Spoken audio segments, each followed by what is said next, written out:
Como é que nós podemos aplicar essa teologia missional, esse pensar missionariamente, essa teologia da missão de Deus diante dos desafios contemporâneos?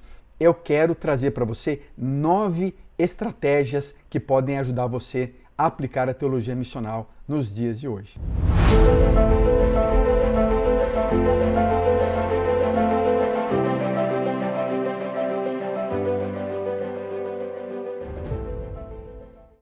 Em primeiro lugar, uma camaradagem graciosa.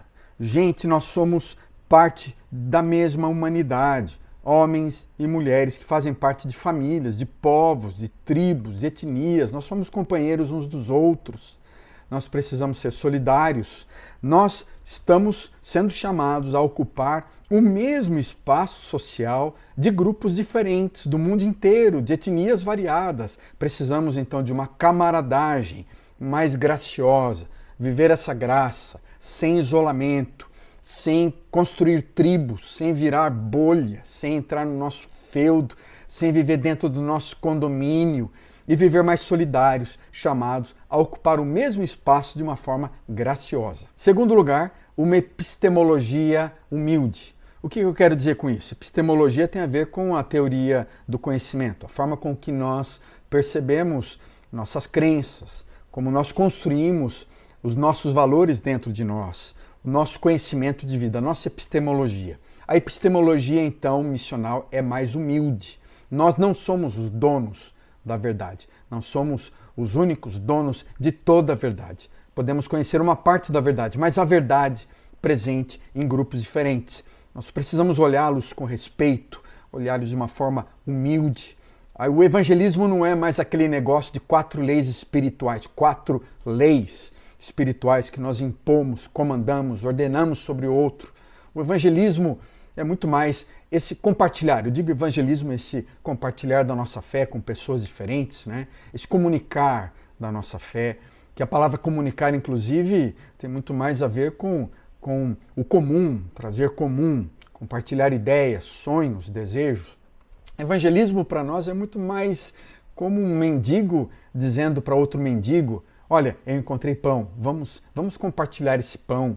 Não é? Essa atitude humilde, uma epistemologia humilde é essa: olha, eu estou achando uma parte do mapa, parece que eu estou compreendendo como navegar melhor nesse mundo, como entender melhor esse mundo.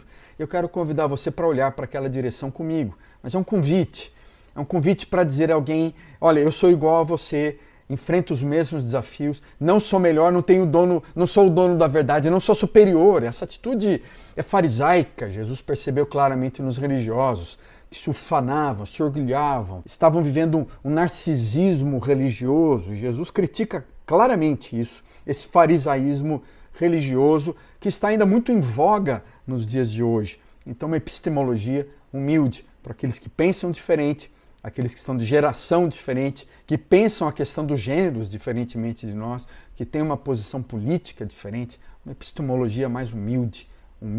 Sejamos iguais, sejamos humildes, não achemos que sejamos melhores do que os outros. Terceiro lugar, uma particularidade corajosa. Nós estamos diante de uma cultura complexa, global, intensa, complicada e muitas vezes difícil de navegar e praticamente impossível de navegar sozinho. Precisamos da sabedoria conjunta, precisamos ouvir uns aos outros de conselhos e precisamos ter coragem também. Há uma certa particularidade naquilo que nós podemos oferecer. Há uma certa individualidade naquilo que eu tenho para dar, para somar a essa cultura. Não precisamos nos intimidar diante da avalanche de informações e da opinião dos outros.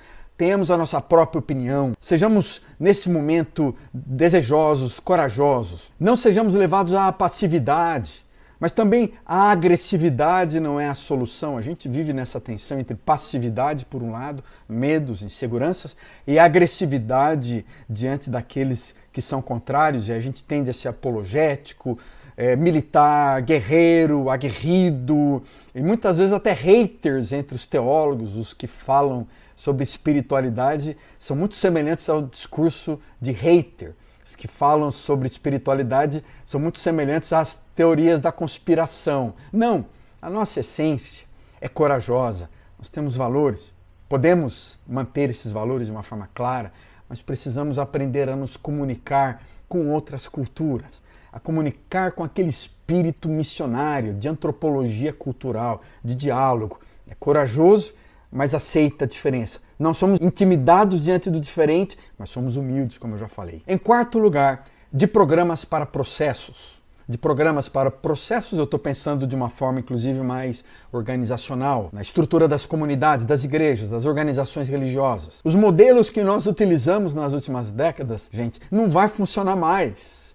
Esses modelos de programas, de calendário, de agenda, de eventos agitado, de muitas atividades, não vai dar certo. Nós precisamos trabalhar mais nos processos, na maneira com que nós lidamos as questões, como resolvemos as questões, se funcionamos como um corpo, uma comunidade onde há diálogo, quando ouvimos uns aos outros, quando não precisamos impor, não usamos o controle, não ficamos fazendo politicagem, não queremos dominar, não colocamos a coleira em ninguém, não exercemos autoridade sobre as pessoas simplesmente, mas é na interação, no diálogo, na interdependência, na formação de times, na formação de comunidades. Muito melhor do que ter um jogador brilhante é ter um time que funciona de forma coesa, uma equipe que sabe trabalhar uns com os outros. Quinto lugar, aventurar-se em propostas arriscadas, criativas. Esse é o tempo que nós precisamos ser inovadores. Estamos diante de mudanças, não podemos viver na mesmice, não podemos viver ensimesmados, nem na mesmice nem ensimesmados, nem simplesmente capitalizar os próprios recursos para nós mesmos, nem estarmos voltados apenas com os nossos próprios interesses, nem simplesmente ouvirmos as vozes ao redor e não termos propostas, ideias. Precisamos nos aventurar em coisas inovadoras, criativas, originais. O mundo está nas mãos daqueles bons líderes que pensam a teologia, pensam de forma profética, que sabem olhar pela periferia, que sabem observar de cima, que sabem sonhar, que sabem ter sonhos, que sabem ter profecias que venham a partir de ideias inovadoras e criativas, e não simplesmente aqueles que copiam e colam, que pegam ideias do século XIV, XV, XVI e trazem para o século XXI sem reflexão, sem interpretação, sem compreender que isso não vai funcionar no século XXI. Aventurar-se então em propostas e temas arriscados, originais e criativos. Sexta estratégia, da demografia para o discernimento. Não é simplesmente ler as novas gerações, você se tornar um high-tech, compreender a tecnologia, fazer e se vestir conforme aqueles fazem hoje, pensar como um millennium. Não é somente isso. Conhecer a cultura, mas também saber interpretá-la, saber diagnosticá-la, analisá-la, perceber a comunidade onde vivemos, por que as pessoas estão fazendo o que elas estão fazendo, por que as pessoas estão respondendo da forma que elas respondem. Então não é simplesmente conhecer a demografia, perceber a idade das pessoas ao redor, quem mora ao seu redor. Isso é importante também saber as questões sociodemográficas. Você sabe que eu valorizo esses aspectos do IBGE, mas é discernimento, sabedoria, compreender isso, analisar esses dados, pensar de uma forma mais inovadora, pensar de uma maneira mais aprofundada, discernir os tempos, buscar sabedoria. Isso é fundamental hoje no mundo pós-moderno. Sétimo, de modelos para a missão, de modelos eclesiais para uma missão. Nós conhecemos vários modelos, vivemos copiando, vivemos clonando modelos estrangeiros, americanos, europeus, de outras igrejas maiores das cidades grandes do Rio, São Paulo, Curitiba.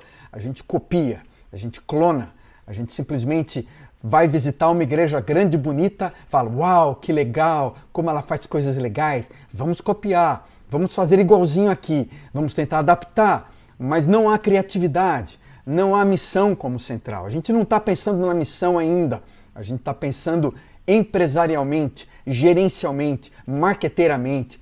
Pense na missão de Deus, olhe para a missão, reflita sobre essa missão, olhe para o culto, para a música, para a mensagem, para a evangelização, para as estruturas, para os departamentos, para missões, não em modelos externos que você copia de outros lugares porque ouviu falar que deu certo, que é bonito, e aí compra, adquire o kit, traz para a sua igreja local. Não! Pense a missão. Olhe para a impressão digital da sua própria comunidade. Faça diferente.